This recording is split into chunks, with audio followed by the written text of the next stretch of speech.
Lisandro de la Torre nació el 6 de diciembre de 1868 en Rosario. Se graduó de abogado en Buenos Aires. Fue integrante de la Unión Cívica en 1889.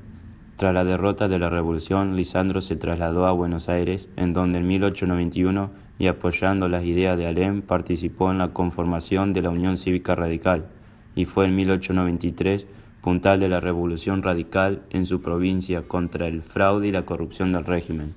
Pero solo vencieron las fuerzas revolucionarias en Santa Fe, por lo que los radicales debieron de poner su actitud.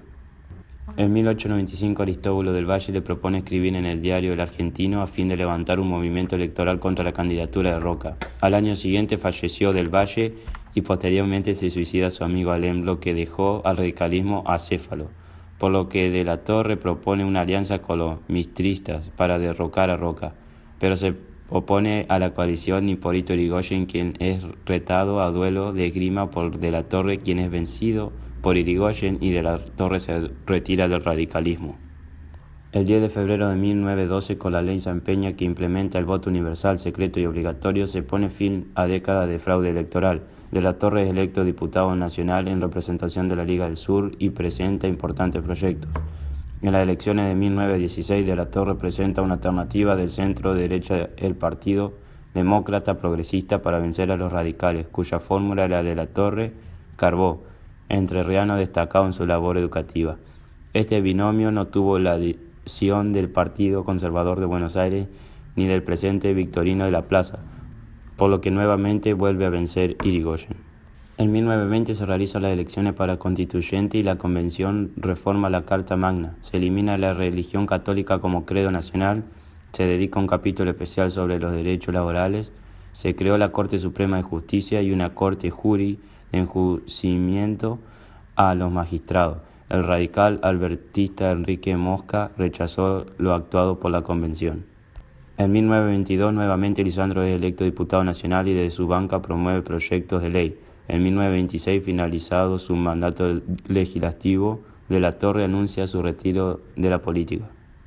En 1930 se produce el primer golpe de Estado en Argentina por parte de Uriburu, que derroca a Yrigoyen. Esto hace salir a de la Torre de su retiro político, comienza a reunirse con su antiguo compañero de ideas y surgió la Alianza Demócrata y Socialista, que llevará a las elecciones de noviembre de 1931. Enfrentando al oficialismo, a la fórmula Lisandro de la Torre, Nicolás Repetto, cuyo programa contemplaba las aspiraciones de la clase media y obrera en una época de crisis mundial y creciente desocupación.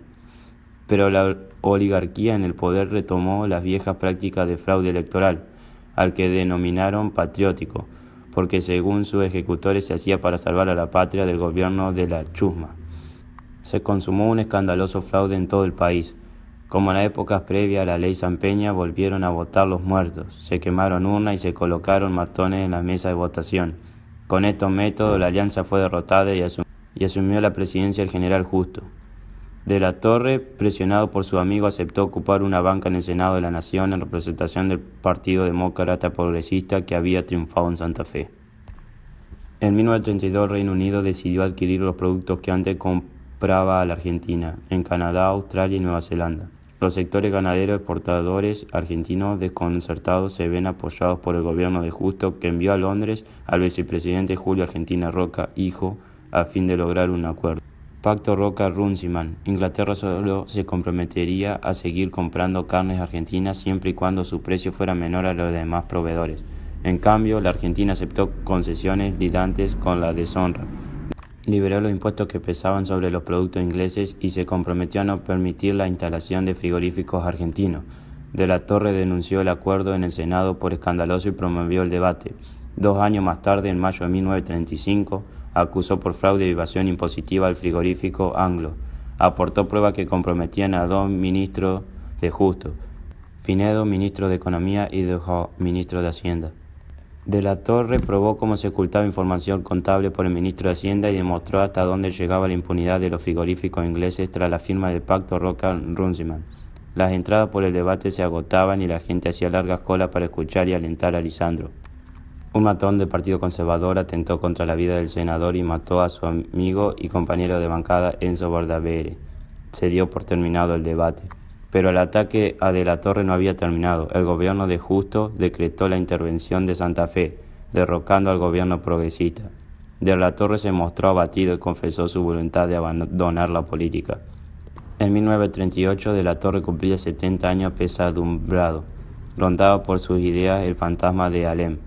En el mediodía del 5 de enero de 1939 puso fin a su vida disparándose un balazo al corazón.